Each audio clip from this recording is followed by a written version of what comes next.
I think the average number of texts a girl send a day is somewhere over 100. Yeah. So the fact is that there are some things that both groups do.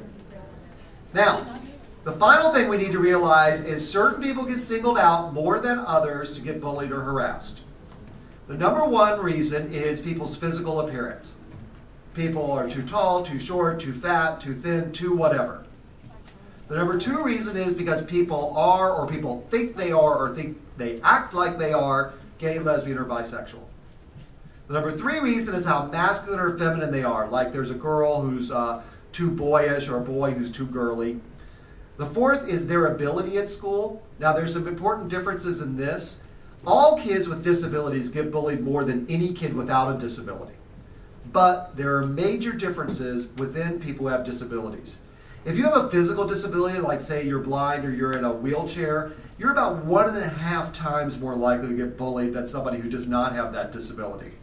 If you have an emotional disability, like a learning disorder or Asperger's or something like that, you're 6 times more likely to get bullied than somebody who does not have that disability.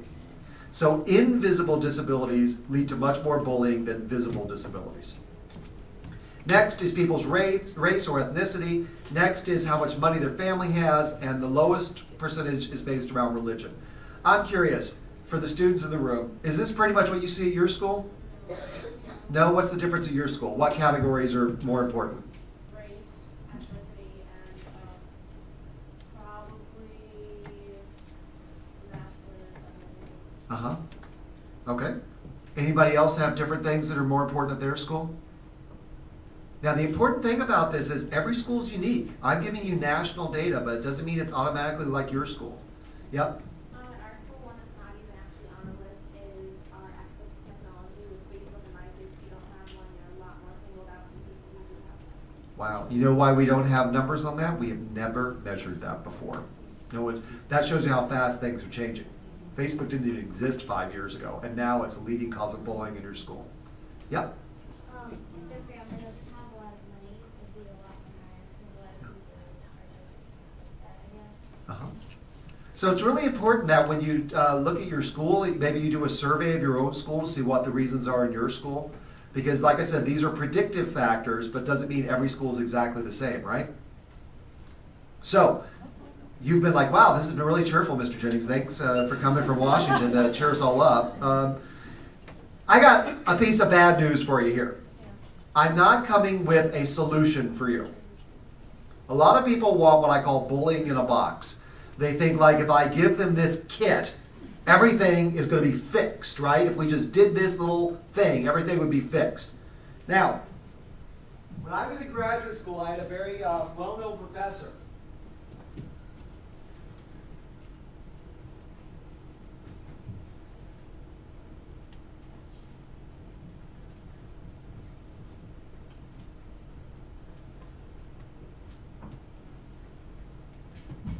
Kind of a woman named Linda Darling Hammond, who's kind of the most famous professor in the world in terms of telling us how to create school change. And the big thing she says is this: change is a process, not an event. Now, can any of the students explain to me what the difference between an event and a process is? Yeah? An event happens all at once. Okay, so this happens at once, this happens over time. So, what does this tell us? Like some people say, well, if we just had a bullying day, that would solve our problem. What would Mrs. Hammond say? Why not? Go ahead. Right, you can't just do one day and expect it to go away, right? So, like for instance, here in Massachusetts, we need to think about what we call the 3 Ps. First are policies or laws.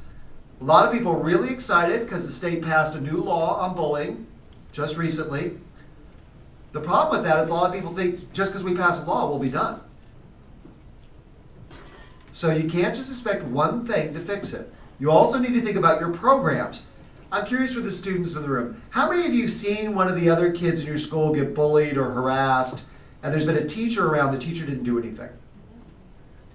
Okay. Why do you think that is? Yeah? They don't want to intervene because it's either small or something you see all the time. Okay. Any other reasons? Yeah? They don't know the whole story behind it. Uh-huh. What else? A lot of friends will tease each other, so they don't know the difference, whether it's good nouns and So what you're talking about here is the need for some programs for teachers. Because most teachers don't know what to do. They're like, should I get involved? Maybe it's not a big deal. Maybe they're friends. And so once we have a law or a policy in place, we then need to have programs to teach the school staff what to do. Then we need to engage in different practices. By practices, I mean the way people treat each other. There are a million different programs now about teaching young people different ways of interacting. Things like conflict resolution, positive youth development, social emotional learning, etc. There's lots of programs out there. But in the end, people have to learn to treat each other differently, right? So you got to do all three P's. You got to have clear policies, you got to have programs for your teachers, and you got to have practices that teach young people how to treat each other in a better way.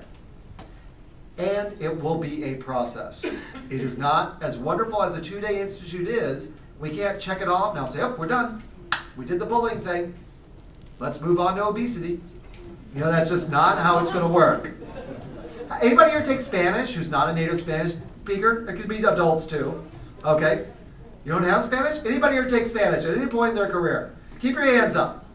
How many of you rolled your R's perfectly on the first day? Okay, a few people did. That's pretty good. What does that teach us about learning? It's a process. It takes practice. Some people get it faster than others. If we're going to teach people to not bully, it's going to be a process. It's going to take practice. And some people are going to get it faster than others, just like any other lesson we teach in a school. Now, I'm here to talk to you a little bit in closing about what we're trying to do in Washington. Now, before the students were born, we had a president called Ronald Reagan, someone I never thought I'd quote in my life, who once said the most frightening words in the English language were, "I'm from Washington and I'm here to help." But I am from Washington and I am here to help. And I think the first thing we do to help is redefine what a safe school is. Remember, I started by talking about what is a safe school, what is the standard, how do you measure it? Let's start with the foundation. Right now, we're very focused on physical safety. Did anybody beat you up? Did anybody shoot you? Did anybody threaten you with a knife? You know, folks, that's important. It's incredibly important. But if that's the best we can do, that's pretty pathetic. We also need to think about emotional safety. Now, what do I mean by emotional safety? Well, if you're sitting in Mr. Jennings' U.S. history class, and someone's sending you text messages that you don't like, or you're worried about what might be written on your locker when you go to get your books between periods, or you're worried about how you're going to be treated on the bus on the way home, what are you not thinking about? History. So we need to not only make sure you're physically safe, we need to make sure you're emotionally safe so you can concentrate in class. But I would go even further. To me, a safe school is not just one where nothing bad happens, it's one where something good happens. The good things that should happen in everybody's school is everybody should feel like they're valued, that they matter, and like they belong. The way Mr. Cobb made me feel in geometry 30 years ago. Well, 35 really. Now, let me ask you a question, students in the room. Your choices are none, a few, some, or a lot. Think about all the kids you know in your school. If this is our definition, you're physically safe, you're emotionally safe, you feel like you matter, you feel like you're valued. Would you say either a little, some, a lot, or everybody feels that way in your school? How many would say everybody feels safe if this is our definition? How many people would say most people feel safe? How many of you would say some people feel safe? How many of you would say only a few people feel safe? Okay, so if adults in the room, if you're watching, you saw that almost all the hands are either a few or some. So my argument would be that we're failing and that we need to do a better job. Well, how do we know if we're failing? The thing we have to do is we have to start measuring it just like we measure people's reading and math scores, right? If we don't start measuring, how do we know how we're